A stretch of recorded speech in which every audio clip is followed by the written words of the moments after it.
আগে যদি জানতাম এত তাড়াতাড়ি তারে হারিয়ে ফেলবো, কোনোদিনও এই মোবাইলে সময় না দিয়ে আমার বাবার সাথে আমি আরো বেশি টাইম স্পেন্ড করতাম। নিয়ে আসতো ছোট জিনিস নিয়ে এসে বলতো খাও এটা, কখনো ঘুমিয়ে গেলে ঘুম থেকে উঠিয়া বলতো এটা খাও, গরম গরম গরম খাও, সকালে উঠলে মজা হইবে না। এই যে আপনার বাবা যে মারা গিয়েছে, কতদিন আগে মারা গিয়েছে? প্রায় 3 বছর হবে। 3 বছর। জি। আপনার বয়স এখন বর্তমান কত? 22। 22।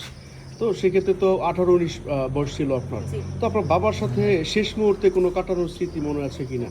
হাজারো স্মৃতি মনে আছে, মানে বাবার সাথে কাটানো কোনো স্মৃতি মারা যাওয়ার পরে যেমন দেখা যাচ্ছে আরো বেশি মনে পড়ে। তার হাসি, তার দেওয়া মানে জিনিসপত্র, ইভেন কি এমনও আছে যে মানে কোনো জিনিস যদি দরকার পড়ছে দেখা গেছে কিছু বলার আগেই পাওয়া গেছি। এমন মনে হয়তো যে সে যেন হয়তো আমার মন বুঝতে পারে, মন বুঝে সে আমাদেরকে এই জিনিসটা দিচ্ছে। অসুস্থ হইলে মানে আমার ঢাকায় থাকা হইলে অসুস্থ হইলে সে ফোন দিয়ে বলতো টাকা গেছে। এমন সময় দেখতাম বিকাশে টাকা এসে রয়েছে, যে এতটা ভালোবাসছে যে আমার অসুস্থ কথা না জেনেও সে টাকা দিয়ে বলতেছে এবার চিকিৎসা করো। আমার একটু জানার ইচ্ছে ছিল আপনার মা আছে কিনা? মা তো আছেই, এই বাসায় থাকে ওনার নতুন হাজবেন্ডের সাথে। আচ্ছা, নতুন হাজবেন্ডের সাথে থাকে। জি। এখন আমার আরেকটা প্রশ্ন ছিল যে আপনার বাবার সাথে শেষ কোনো কথা হয়েছে যেটার জন্য আপনি খুব আফসোস করছেন বা বাবাকে বেশি মিস করছেন?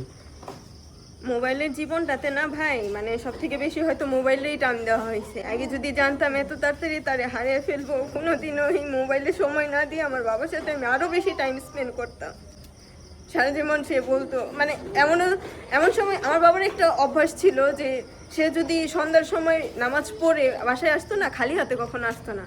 দেখে গেছে ছোট ছোট জিনিস, এমন না যে অনেক বড় বড় জিনিস নিয়ে আসতো, ছোট জিনিস নিয়ে এসে বলতো খাও এটা, কখনো ঘুমিয়ে গেলে ঘুম থেকে উঠিয়া বলতো এটা খাও, গরম গরম গরম খাও, সকালে উঠলে মজা হইবে না। আমার বাবা মানে এতটা বেশি ভালো ছিল যে সে আমাদের ছাড়া অন্য কারোর দিকে কখনো নজর দেয় নাই, যে মানে সন্তান ছেড়ে অন্য জায়গায় চলে যাইব। এতটা বেশি ভালোবাসছে, তার ভালোবাসার কমতি কোনোদিন আমরা পাইনি। এই যে সামনে ঈদ আসছে, এখন বাবাকে ছাড়া তো ঈদ পালন করবেন, তো এমন কোনো স্মৃতি মনে আছে যে কুরবানি ঈদের সময় বাবা আপনাদের কোনো কিছু দিয়েছিল? আমার বুঝ হওয়ার পর থেকে আমরা সবসময় একাই কোরবানি দিই। ইভেন কি মানে একা এমন সবসময় থাকে না যে ছেলে মানুষ আইসা কোরবানির গরুটা দুই পাশে ধরে।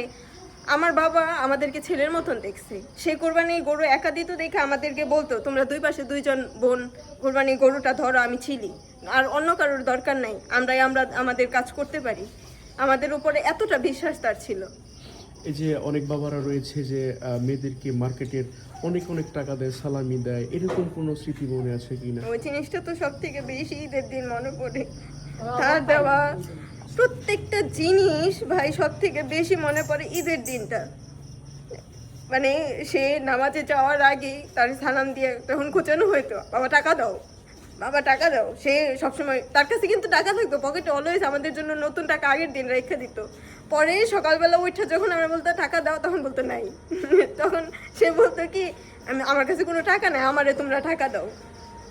যাওয়ার আগে নিশ্চয়ই সে মানে নিজে থেকে বলতো আমার কাছে টাকা নেই, তারপরে ধরো যতটুকু আছে অতটুকু নাও। এতটুকু খুশি, মানে সে যদি 2 টাকাও দিত তারপরে অনেক বেশি খুশি লাগতো। সেই মানে সেই টাকার থেকে বড় কথা কি বাবার ওই হাসিটা এখন আর আমার সামনে থাকে না। আপনি শেষ কত টাকা পেয়েছেন সালামি হিসেবে? 1000 টাকা। 1000 টাকা। জি আপনার বাবার সাথে শেষ কোনো খাবার খেয়েছেন কিনা? জি, তার সাথে যেদিন মারা যায় ওই দিন সব দুপুরবেলায় আমার বাবার সাথে আমি ভাত খাইছি, একসাথে বসে হাসি তামাশা কইরা ভাত খাইছি। সে নিজের প্লেটে যে খাবারটা ছিল ওই খাবারটা সবসময় মানে ভালো জিনিস থাকলে আমার পাতিলের মধ্যে মানে আমার প্লেটের মধ্যে দিয়ে দিত, বলতো খাও, আমি খাবো না তুমি খাও। এরকম করে মানে সে আমাদেরকে আদর করে বড় করছে। কাকে আদর করতে বেশি, আপনাকে না আপনার বড় বোনকে? আদর জিনিসটা না যার তার কাছে। আমার বাবার ভালোবাসাটা যেমন আমার মার ছিল না, আমার মার ভালোবাসা আমার ছিল না। ওই রকমই মানে আমার বাবা যতটুকু ভালোবাসতো যার জায়গায় পারফেক্ট ভালোবাসতো। আমার ভাইরে, আমার ছোট ভাইটাকে, আমার বড় বোনকে, আমাকে, তার জন্য কোনো এমন ছিল না আমি আমার বড় মেয়েকে বেশি ভালোবাসি, ছোট মেয়েকে কম ভালোবাসি, এমন ছিল না। সে সবাইকে সমান ভালোবাসতো, সমানভাবে আদর করতো, স্নেহ করতো। আপনি একটা কথা বলেছিলেন তখন আপনার বাবার কবরের পাশে দাঁড়িয়ে যে আমার বাবা বলেছিল আমি যখন থাকবো না তখন আসলে বুঝবি তোরা, এটা আসলে কিভাবে বলেছিল একটু বলেন। আমার বাবা হচ্ছে বড় গাড়ির বিজনেস করতো, মানে বাইরে দূর